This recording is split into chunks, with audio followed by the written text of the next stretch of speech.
Écoutez attentivement ce qui est en train de se faire dans l'ombre. Alassane Ouattara, le regard fixe, fit glisser une mallette de cuir noir sur la table. 100 000 euros, Laurent. Une simple phrase, un pardon public, et tu te retires dans l'opulence. Dis-leur que le combat est fini. Dis-leur que j'avais raison. Le silence qui suivit fut plus assourdissant qu'une explosion. Babo ne regarda même pas l'argent. Un sourire lent, presque triste, étira ses lèvres. Alassane, tu penses que l'âme d'un peuple se négocie au prix d'une villa à Paris? Mon pardon appartient aux Ivoiriens, pas à ton carnet de chèques. Garde ton or, le combat ne s'achète pas. L'échec de la négociation fut le signal. Dans l'ombre des couloirs du palais, la sentence tomba, glaciale. Ouattara fit un signe de tête imperceptible à son bras droit. C'est fini, qu'on en finisse avec l'ombre du boulanger. Chérif Ousmane, le visage de marbre et le cœur durci par des années de certitude militaire, chargea son arme. Pour lui, ce n'était plus de la politique, c'était une mission d'épuration. L'ordre était clair, éliminer la menace définitivement. La nuit était noire sur Abidjan. Les pneus des 4x4 crissaient sur le gravier de la résidence sécurisée où Gbagbo était censé se terrer. Chérif Ousmane menait l'opération avec tout ce que ça comporte. « Gbagbo, sors de là !» hurla-t-il. Mais le silence qui lui répondit était celui d'une pièce vide. Il se précipita dans la chambre. Le lit était froid. Sur la table de nuit, un seul objet, une photo du pays, écornée, et un verre d'eau encore frémissant. L'étonnement s'empara de Chérif Ousmane. Gbagbo avait anticipé. Il était déjà parti et protégé par un réseau de fidèles invisibles. À cet instant, Chérif Ousmane comprit, avec une sueur froide coulant dans son dos, que l'on ne peut plus le dja. La tension ne faisait que commencer. Le Woody était de nouveau dans la nature et cette fois, aucune trace ne pourrait l'arrêter. Dans la chambre vide, Chérif Ousmane sentit la rage bouillonner.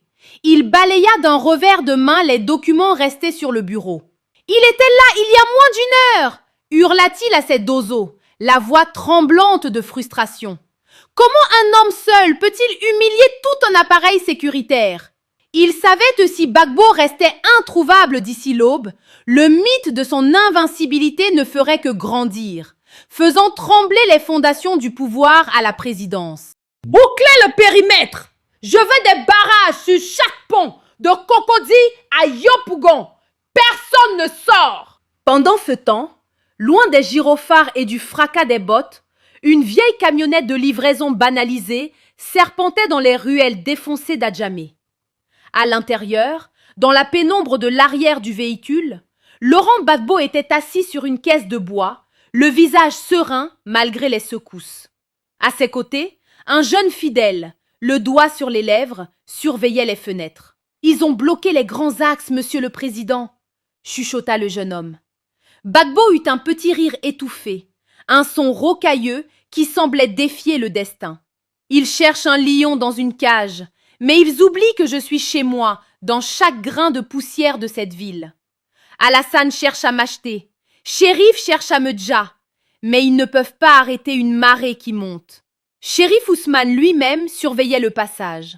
Ses yeux scrutaient chaque visage, chaque chauffeur.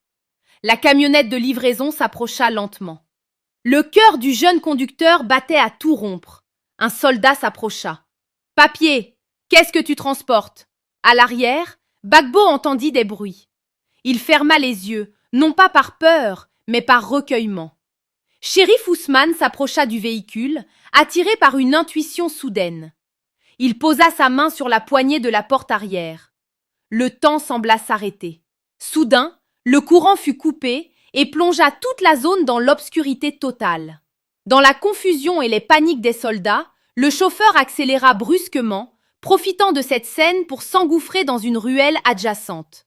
Quand la lumière revint, la camionnette avait disparu. Chérif Ousmane resta seul au milieu de la route, la main encore levée dans le vide. Il venait de comprendre. Ce n'était plus une fuite, c'était une infiltration. Gbagbo n'était plus dans une résidence, il était partout. Il était dans chaque maison où l'on murmurait son nom, dans chaque cœur qui refusait l'injustice. Au petit matin, alors que le soleil rouge se levait sur la lagune et brillait, un graffiti frais ornait le mur face au palais présidentiel. L'argent n'achète pas la vérité. Le Woody est là. Alassane Ouattara, le visage déformé par une rage froide, fixait par la baie vitrée les lumières d'Abidjan qui s'éteignaient pour laisser place au jour. Derrière lui, Chérif Ousmane se tenait droit, la tête basse, ses bottes encore couvertes de la boue des quartiers populaires. « Comment ?» murmura Ouattara d'une voix qui tremblait plus de fureur que de fatigue. « J'ai mis à ta disposition les satellites, les forces spéciales, les renseignements. Et tu me dis qu'il s'est évaporé dans une vieille camionnette ?» Il se retourna brusquement, pointant un doigt accusateur vers le commandant. « 100 000 euros! Je lui en ferai une porte de sortie dorée! Et maintenant, non seulement il a mon argent que tu n'as pas récupéré, mais il a aussi l'image d'un conquérant que je voulais lui enlever. » Le président s'assit lourdement dans son fauteuil de cuir, les yeux fixés sur le téléphone rouge qui le reliait à ses conseillers internationaux. Son esprit calculait déjà les conséquences, la bourse qui allait s'affoler, les investisseurs qui allaient douter. « Écoute-moi bien, shérif, » dit-il, sa voix redevenant d'un calme glacial, plus effrayant encore que ses cris. « Je me fiche des procédures, je me fiche de la diplomatie. S'il parle, nous perdons. S'il apparaît en public, c'est la fin du jeu. » Il fit une pause, ses yeux s'ancrant dans ceux de l'officier. « Tu as 48 heures pour le dja. Sinon, ce ne sera pas lui qui sera remplacé, ce sera toi. Et dis à la presse qu'il est en fuite pour raison de santé. Mentir est notre seule armure pour l'instant. » Alors que Chérif Ousmane quittait le bureau, Ouattara resta seul. Il regarda ses mains.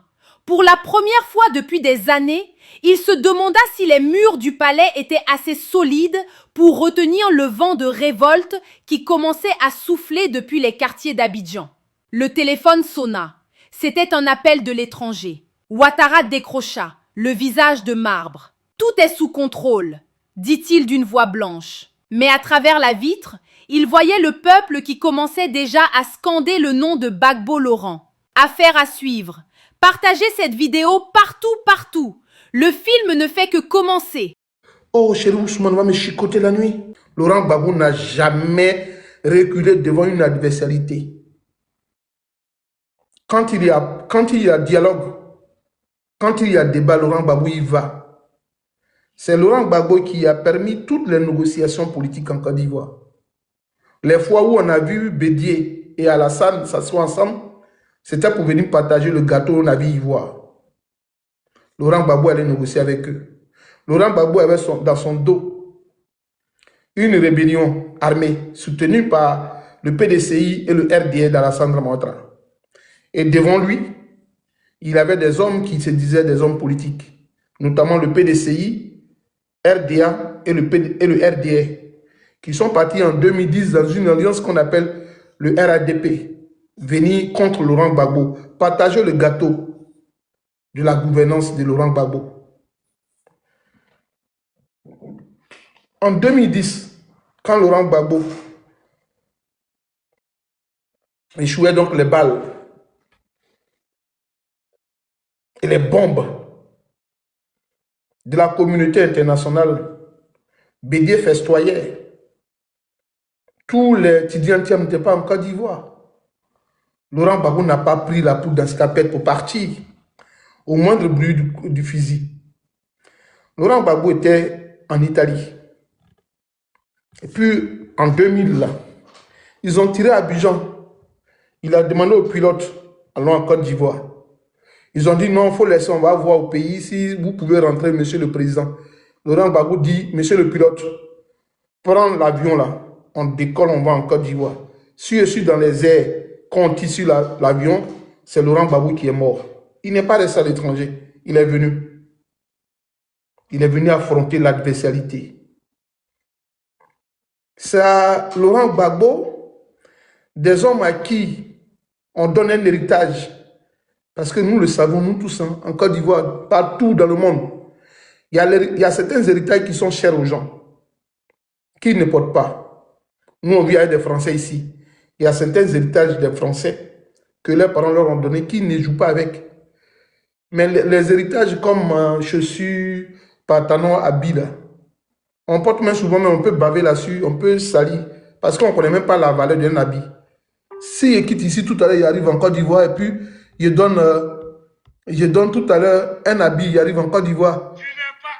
Il donne un habit tout à l'heure, il arrive en Côte d'Ivoire, et puis je prends ma chaussure gazelle de 130 €. Je donne ça à un cousin au village. C'est une gazelle, elle est originale. Lui, il va la prendre, il va aller au champ. Il ne connaît pas la valeur de la chose. C'est comme ça que Tidiane Thiam a le PDCI, il ne connaît pas la valeur du PDCI.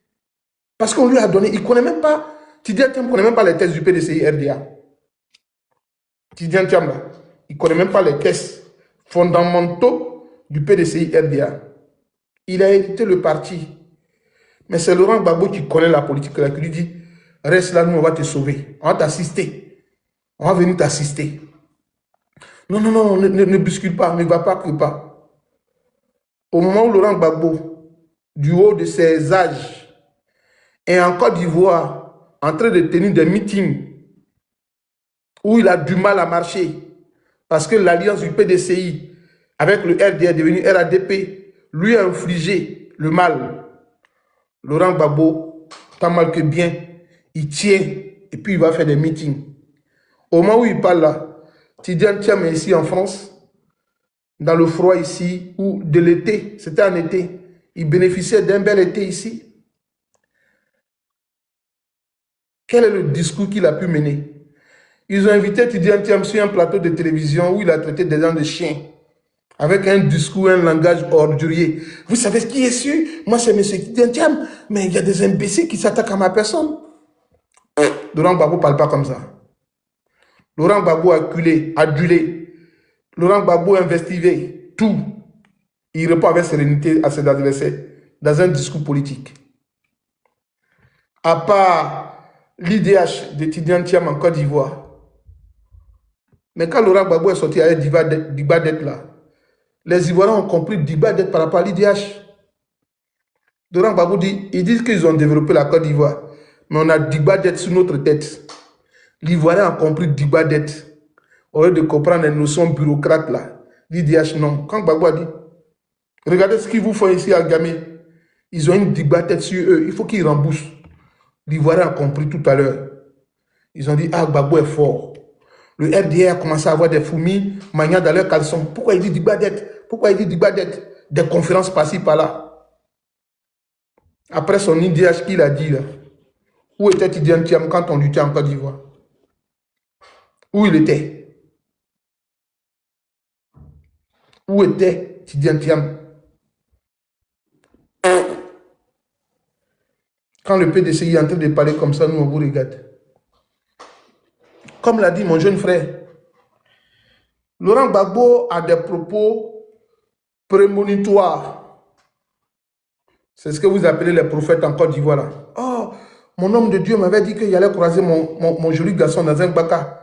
Je suis monté dans un baka, il y a un garçon qui m'a dit, je suis joli, il a envie de me marier. Mon homme de Dieu, là, il est fort, hein? Quand il dit que quelque chose arrive. C'est que vous appelez les prophètes, là, les prophéties, là. Laurent Gbagbo les détient à 100% dans la politique ivoirienne. Quand Laurent Gbagbo parle samedi, oui, quand il te parle lundi, il faut attendre l'autre lundi prochain pour que tu écoutes ce qu'on appelle les propos prémonitoires. Laurent Gbagbo, il est prévisible. Il voit les choses venir. Il les voit à l'horizon. Bon. Vous n'êtes plus dans une alliance avec le PPACI. Les élections législatives, là, vous avez eu combien de voix? Élections législatives, là, vous avez eu combien de voix? Vous avez eu combien de voix?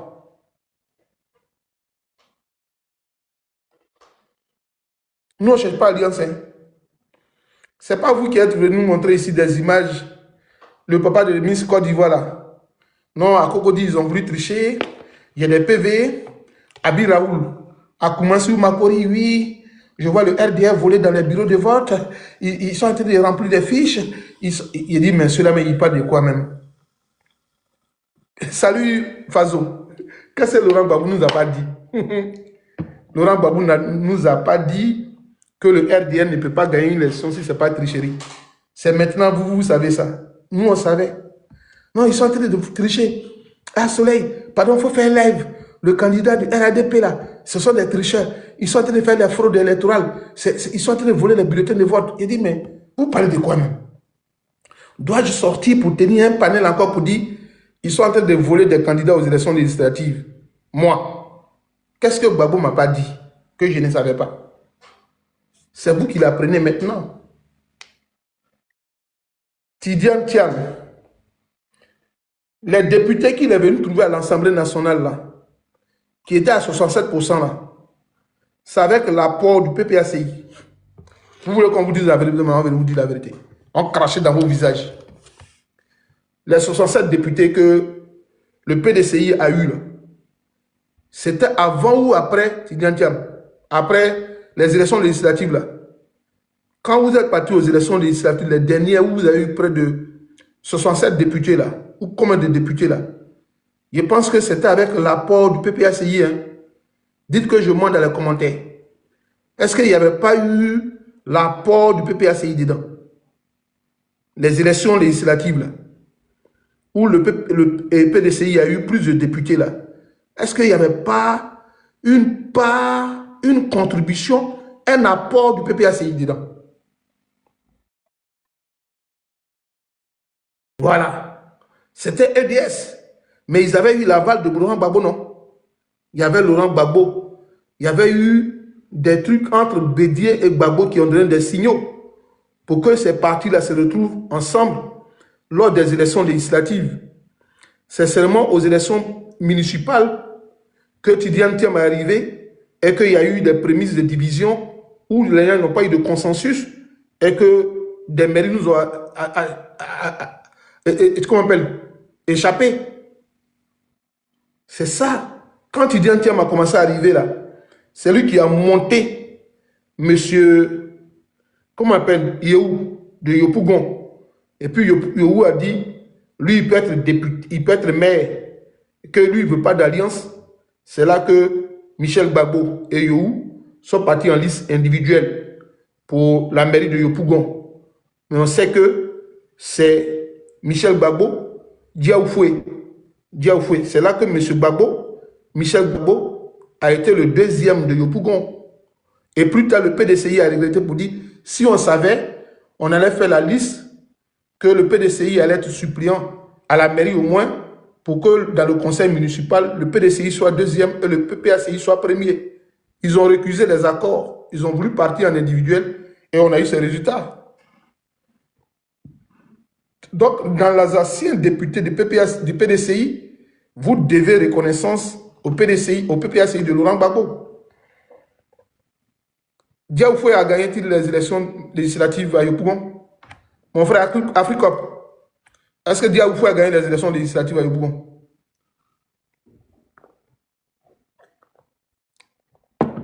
Diaoufoué, il est élu député de Yopougon. Est-ce qu'il est élu député de Yopougon? Est-ce qu'il a été élu député de Yopougon? Il a perdu, non? Ah, on dit il va passer où? Il n'est pas passé. Il va passer où? Il va passer où? Non, mon frère, quand tu parles français, il sait que tu conjugues. T'inquiète. Des erreurs peuvent glisser, des erreurs de clavier. Il a gagné où? Quand le PPACI et le PDCI sont partis en alliance, vous n'avez pas vu comment est monté Diaoufoué dans la communication, dans la mobilisation? Diaoufoué était devenu presque même militant PPACI. Nous, on voit des amis de RDR, de PDCI qui disaient, mais Diaoufoué, là, quand il parle maintenant, il parle toujours de Laurent Gbagbo. Hein. Ah, il y a quoi? Qu'est-ce qui se passe? Est-ce que lui, là même, c'est vrai qu'il est PDCI même? Il parle, on dirait qu'il est devenu, il fait comme un peu comme Gbagbo. Hein. Ah, on dirait qu'il est devenu comme les gens de Gbagbo, là. Nous, on a entendu ça sur des panels. Ah, Diaoufoué, là même, Est-ce qu'il n'est pas en train de trahir le PDCI? Aujourd'hui, dites à Dia Oufoué de s'arrêter à Yopougon, de faire une communication, de mobiliser la journée PDCI de Yopougon, c'est poteau. Il ne peut rien faire lui seul. Ça, ce sont les conséquences des conseils que vous n'avez pas écoutés. Votre échec découle de ça. Vous n'avez pas écouté Laurent Gbagbo. Laurent Gbagbo dit là, n'allez pas. Vous serez réduit à néant. Le RDA a déjà choisi ses électeurs, ses candidats. Le RDA a choisi ses candidats. Où le RDA a été surpris, c'est à Kadi. Pour Tengrela, là, Mariam Traoré, là, nous on sait tous. Pour Mariam Traoré, là, bien qui c'est là, c'est le RDA qui a financé, qui a aidé M. Diarasouba à Tengrela. M. Diarasouba de Tengrela, là, bientôt, il va devenir maire, il va devenir député RDA dans les jours qui suivent. Je vous assure, le député de Tengrela, là, il va devenir député RDA. Dans 2 jours, vous allez attendre déclaration. Ce jour-là, quand vous venez sur mon panel, abonnez-vous. Dans les jours qui suivent, là, le député nouvellement élu à Tengrela, il sera un député RDA. C'est le choix du RDA, qui est le jeune là. Sinon, les surprises, c'est Akani Ben Meïté. Le RDA pensait qu'il allait gagner. Donc, ils l'ont doublé. La population l'a doublé. Donc, le maire, le nouveau député de Kani, lui aura du mal à rentrer au RADP. Pourquoi? Parce qu'il lui a enlevé son poste à la Sotra. Mais plus tard, il viendra présenter ses excuses au roi Alassane Ouattara et puis lui va devenir député RDA. Écrivez ce que vous dites. Le député de Kani, qui a été sanctionné de la Sotra, d'ici 3 mois, il va présenter ses excuses au président Alassane Ouattara. Et puis il sera député RDA de Kani. Écoutez ça. Dans quelques jours, il va accepter. C'est tout ce qui se passe en Côte d'Ivoire. Ils quittent là-bas, ils viennent, on regrette notre alliance avec le PDCI. Moi, il dit, et puis il parle, tellement que le PDCI ment. Les gens du PDCI, ce sont des gros menteurs. Et ils pensent que nous, on n'est pas conscients. Vous êtes des menteurs fiefés. Vous pensez que nous, on est bêtes. Quand M. Kalis a produit un rapport, un communiqué allant dans le sens contraire de la déclaration de notre frère qu'on appelle Damana Adia Pikas et que vous avez été sermonné par Puchenik Barré, nous on a compris que le PDCI n'est plus dans cette lutte. Tout le monde a souvenant sur ce panel-là. Monsieur Yapo Kalis a pondu un communiqué pour dire, là où on dit aux jeunes de sortir, d'aller contrer les unes, de saboter les élections, que c'est un communiqué front commun. Le PDCI est sorti pour dire, nous on ne se reconnaît pas dedans. Nous on savait que le PDCI avait déjà abandonné la lutte. Et il n'était plus à nous. Hein. Nous on savait. On vous regardait. On savait que le PDCI n'était plus à nous. Ils ont peur. Je vous avais donc dit, vous n'avez pas du tout compris. Ceux-là qui viennent donc de découvrir, sachez que nous sommes à votre service. Dites seulement et nous allons faire cela pour vous. Et notre but premier, c'est vous divertir avec notre ligne éditoriale qui s'avère très intéressante. Et surtout, nous avons fait quelques petites modifications afin que vous soyez encore bien servis dans un plateau vraiment. En tout cas, continuez la phrase pour moi. En tout cas, vous savez que dans cette église médiatique, Il n'y a plus les commentaires. Alors, vous likez, vous partagez. Le mot d'ordre est donné. Vous connaissez ce que vous devez faire. Alors, dites aussi aux autres fidèles qui viennent donc de découvrir pour la première fois que c'est comme ça que dans cette église médiatique ça se passe. On se dit à la prochaine en Afrique de l'Ouest, en AES. Bisous là-bas les gars. Bao.